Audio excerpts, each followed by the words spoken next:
সবাইকে শুভেচ্ছা জানাচ্ছি। মাসুম মাহবুব দেখছেন ওপেন দ্য ইউটিউব চ্যানেল এবং মাসুম মাহবুব ফেসবুক পেজ।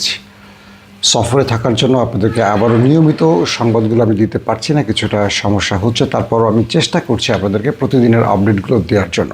দর্শক, গুরুত্বপূর্ণ কয়েকটা খবর সংক্ষিপ্ত সময়ের মধ্যে জানাবো। এর মধ্যে ইরান আমেরিকাকে অবাক করে দিয়ে 15,000 কিলোমিটারের মিসাইল নির্মাণে নজর দিয়েছে।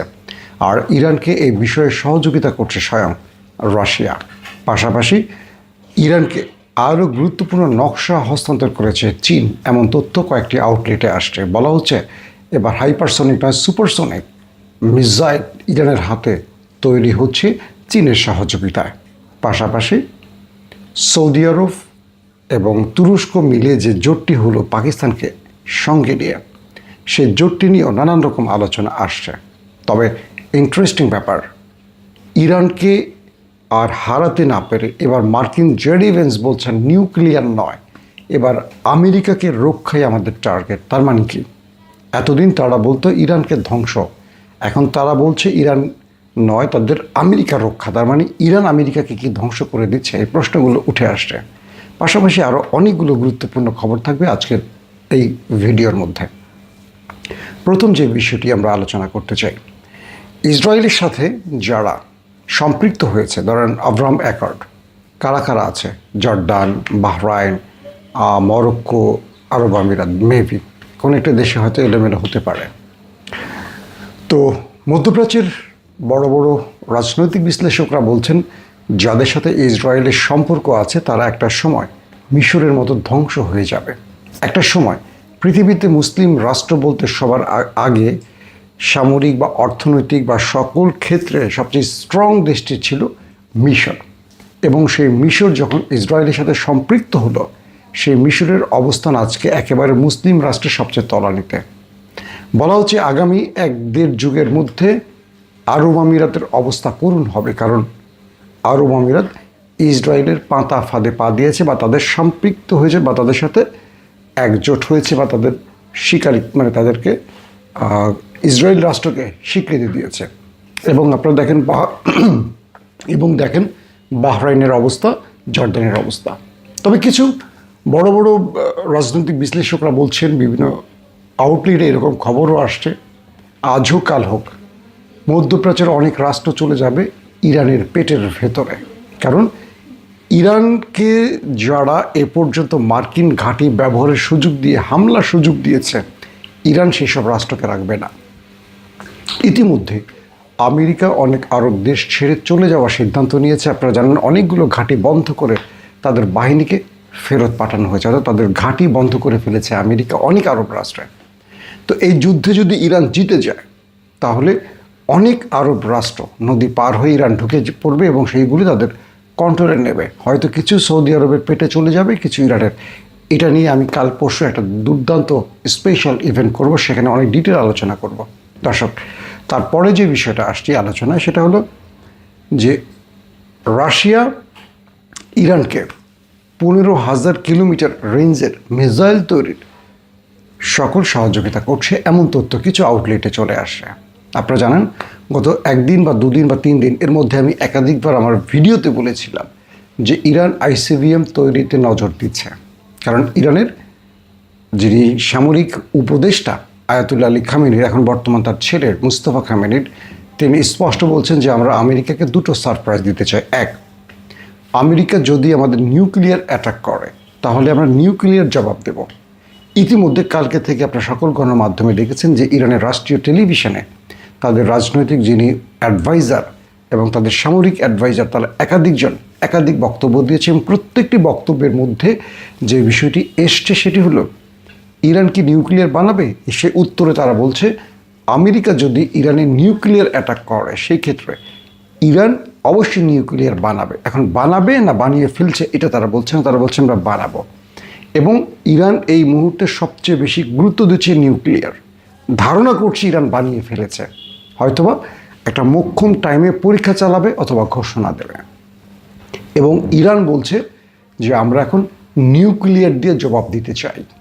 এই বক্তব্যটি প্রমাণ হয়ে গেছে যে ইরান এতদিন তারা বলছিল নিউক্লিয়ার বানাবে না, এখন তারা ইরান বলেই দিচ্ছে যে আমরা নিউক্লিয়ার বানাবো, মানে বানিয়ে ফেলছি অথবা বানাচ্ছি। এটাই। তো মিস্টার জেডি ভেন্স, মার্কিন ভাইস প্রেসিডেন্ট, তিনি কি বলছেন যে আমাদের মূল টার্গেট ছিল ইরানকে কোনোভাবেই নিউক্লিয়ার বোমা বানাতে দেব না, তবে এখন আমাদের টার্গেট সেটা নয়। আমাদের টার্গেট আমেরিকানদের তেল গ্যাস অল্প দামে কেনার রাস্তা করে দেয়া, অর্থাৎ হরমুজ, বাবুল মান্দাব এই অঞ্চলগুলো ইরান বন্ধ করে দেওয়ার ফলে বিশ্বের জ্বালানির যে সংকট তৈরি হয়েছে, এই সংকট শুধু এই অঞ্চলে না, এটা আমেরিকানদের গায়েও তাপ লেগেছে এবং আমেরিকানরা তারা এখন তেল অনেক দামে কিনতে হচ্ছে, তাদের যেই মূল্যে তেল ছিল সেটা কয়েকগুণ বেড়ে গেছে। তো জেডি ভেন্স বলছেন যে আমাদের এখন টার্গেট আমেরিকানদেরকে তেল গ্যাসের ক্ষেত্রে ন্যায্যতা বা ন্যায্য মূল্যে কেনার সুযোগ তৈরি করে দেয়, আমাদের এখন তেলটা মূল ফোকাস। তার মানে কি, ইরান নিউক্লিয়ার বানাবে কি বানাবে না এটা আমেরিকার আর ফোকাস নেই, সরে গেছে, এটা হয়তো দ্বিতীয় স্টেজের ফোকাস। তাহলে কি হচ্ছে যে বিষয়টি যে ইরান এই মুহূর্তে নিউক্লিয়ার তৈরিতে নজর দিচ্ছে, কিন্তু আমেরিকা ইরানের কাছে হেরে যাওয়ায় তারা এখন এই বিষয়টি এর আলোচনা রাখছে না। মার্কিন সিনেটর আজকে এই স্পষ্ট একজন বক্তব্য দিয়েছেন, একজন লেডি সিনেটর, তিনি বলছেন যে আমেরিকা ইরানে একটা নিউক্লিয়ার অ্যাটাকের পরিকল্পনা করছেন এবং সেই হিসেবে তারা গোছাচ্ছেন সব কিছু। তার মানে ইরানে নিউক্লিয়ার অ্যাটাক আমেরিকার পক্ষ থেকে হতে পারে, এটা মার্কিন সিনেটর বলছেন এবং তিনি ইস্তফা দিয়েছেন। তো তার এই বক্তব্যটি যদি রাইট হয় তাহলে ইরান ভয়াবহ আক্রমণের মধ্যে পড়ছে, তাহলে ইরান কী জবাব দেবে? সেই জবাবটাও ইরান রেডি করে রেখেছে। হয়তোবা নিউক্লিয়ার অ্যাটাক হলে নিউক্লিয়ার জবাব হবে, অথবা কোনো আইসিবিএম অ্যাটাক হবে। এই আইসিবিএম ইরানের কাছে আছে, ইরান এই বিষয়ে কিছু বলছে না, তারা এটাকে আলোচনায় রাখছে। আইসিবিএম হয় রাশিয়া দেবে, হয় ইরান দেবে, তাদের কাছে আইসিবিএম আছে এবং উত্তর কোরিয়াও দেবে, এই ঘোষণাটিও আসছে। কারণ এই দুটো দেশ ইরানকে এখন 15,000 কিলোমিটারের মিসাইল তৈরিতে সকল সহযোগিতা করছে। আবার ইরান বিশেষ নকশা, সুপারসনিক স্পিডের সে মিসাইলের নকশা দিয়েছে ইরানকে, এটি নিয়ে এখন আলোচনা চলছে। এখন সবচেয়ে বড় যে ধাক্কাটা আসছে সেটা হলো ইরান তার শত্রুকে যেভাবে আটকে ফেলেছে, মানে আমেরিকা তাকে, মানে ইরান যেভাবে আমেরিকাকে আটকে ফেলেছে, এখন ডোনাল্ড ট্রাম্প আসলে এখান থেকে কোনো এক্সিট রুট পাচ্ছেন না। তিনি বারবারই হরমুজ নিয়ে নানান কথা বলছে, কিন্তু হরমুজ পুরোপুরি ইরানের কন্ট্রোলে। তো এই পরিস্থিতিতে সবচেয়ে বড় আলোচনা এখন যে ইস্যুটি নিয়ে, যে আমেরিকা কি ইরানের কাছে নত হয়ে বিষয়টি মেনে নেবে নাকি নিউক্লিয়ার অ্যাটাক চালাবে। এই নিউক্লিয়ার অ্যাটাকটি দিন যত যাচ্ছে তত সম্ভাবনা বাড়ছে, কিন্তু পর্দার আড়ালে অনেকগুলো দেশ ভূমিকা রাখছে যেন এই নিউক্লিয়ার অ্যাটাকটি না করে। কারণ ইরান স্পষ্ট বলছে যে আমাদের নেক্সট টার্গেট হবে, যদি আমরা বড় হামলা শিকার হই তাহলে আরবের অনেক দেশ মাটির সাথে মিশে যাবে। এখন কোন দেশটি বলা যাচ্ছে না, কিন্তু ইরান এই কাজটি করবে। সাম্প্রতিক সময় আপনারা দেখেছেন ইরান আরবের মোটামুটি গালফের প্রত্যেকটা দেশে হিট করেছে, তারা ইরানকে কিচ্ছু করতে পারেনি। এর মাধ্যমে এটা বোঝা গেছে এই অঞ্চল থেকে আজ হোক কাল হোক আমেরিকা পালাবে, এটা কনফার্ম, এটা ইরান বুঝে গেছে এবং ইরান এই স্ট্র্যাটেজিকে মূল খেলাটা সাজিয়েছে। কি সেটা? ইরান কোনোভাবে আমেরিকাকে গালফে থাকতে দেবে না, এবং আজকে হোক আর 6 মাস পরে হোক বা 2 বছর পরে হোক, আস্তে আস্তে আমেরিকা গালফ ছেড়ে চলে যাবে। আর গালফ ছেড়ে চলে যাওয়ার সঙ্গে সঙ্গে পুরো আরব রাষ্ট্রগুলো ইরানের গ্রিপে চলে আসবে। হয়তো এখানে একটা চুক্তিও হতে পারে সৌদি আরবের সাথে, যে তুমি নদীর ওপারেরগুলি নাও, এপারেরগুলি আমি নেই। এটা হতে পারে। কেন হতে পারে? কারণ এই রাষ্ট্রগুলো যারা আমেরিকার সাথে এতদিন মিত্রতা তৈরি করে ইরানের 12টা বাজিয়েছে, তাদের অবস্থা দুর্বল হয়ে যাবে। অনেক ছোট ছোট রাষ্ট্র আছে, কাতার, কুয়েত, এগুলো ছোট ছোট দেশ, এগুলো ইরানের পেটে চলে আসতে পারে।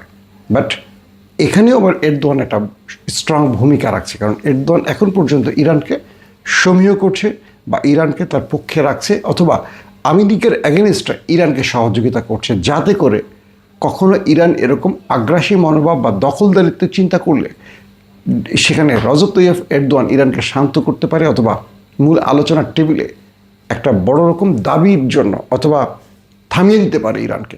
কারণ ইরান আমেরিকাকে এই অঞ্চল থেকে খেদাতে পারলে এই ইরান এরকম থাকবে না, এই ইরান তখন বিএনপি হয়ে যাবে। বিএনপি হবে, বুঝছেন তো? বিরোধী দলে বিএনপি একেবারে বিড়াল থাকে, ক্ষমতায় বসার পর বিএনপি কী করছে মোটামুটি বুঝতে পারছেন। তো এটা ইরান হতে পারে, অসম্ভব কিছু না। সবসময় বিএনপির পক্ষে, ইরানের পক্ষে বলি বলে বিষয়টা এরকম না। তো তো এই ক্ষেত্রে আসলে কি হবে, এগুলো নিয়ে অনেক আলোচনা চলছে। তবে দুটো বিষয় এখন আলোচনার সবচেয়ে তুঙ্গে রয়েছে। এর মধ্যে যে ইসরায়েল তার পরাজয় মোটামুটি বুঝে ফেলছে, আমেরিকাও তার পরাজয় গণনা শুরু করে দিয়েছে।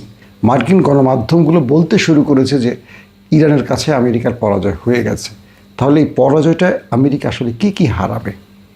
আমেরিকা কেবল 4টা শর্ত মেনে হরমুজের নেভাল ব্লকেট তুলে চলে গেলেই হবে, নাকি আমেরিকাকে ইরান বাধ্য করবে এই অঞ্চল ছেড়ে যেতে? সেই নীল নকশা বা সেই সাজানো প্ল্যানগুলো এখন একটার পর একটা ইরান বাস্তবায়ন করছে। পাশাপাশি ইরান এমন কিছু টার্গেটে এগুচ্ছে, যেটা বললাম আইসিবিএমের ব্যাখ্যাটা আমি অনেকবার দিয়েছি এর আগে, আবার নতুন করে বলি। ইন্টার কন্টিনেন্টাল ব্যালিস্টিক যে মিসাইলের কথা বলছি, এটা ইরান থেকে মারলে স্বয়ং আমেরিকার ভেতরে গিয়ে ঢুকবে। ইরান এখন সেই দিকে নজর দিচ্ছে। তো এটাও আমেরিকার জন্য একটা টেনশনের কারণ হবে, কারণ তারা বুঝে গেছে যে ইরানকে তারা শেষ করতে পারেনি, বরং তারা এখন ভীমরুলের চাকে আটকে গেছে। এখন ভীমরুল তাদেরকে উড়ে উড়ে চারদিকে ঘিরে কামড়াচ্ছে। মৌমাছির বাসায় কখনো ঢিল মেরেছেন? বা ভীমরুলের বাসায় ঢিল মেরে আপনি পালাতে পারবেন না, সব আপনাকে একসাথে এসে টার্গেট করবে চারদিক থেকে, আর যেখান দিয়ে পারবে হুল ঢুকাবে আপনার শরীরে। এরকম ছোটোবেলায় ঢিল মেরে মৌমাছির অনেক কামড় খেয়েছে, মানে এটার অভিজ্ঞতা আছে। তো ইরান এখন চারদিক থেকে আমেরিকাকে ঘিরে ফেলছে। আমেরিকার কোনো ধমকে কাজ হচ্ছে না, ইরান উল্টো আরও জোরে ধমক দিচ্ছে আমেরিকাকে। এভাবে সব কিছু কন্ট্রোল করছে।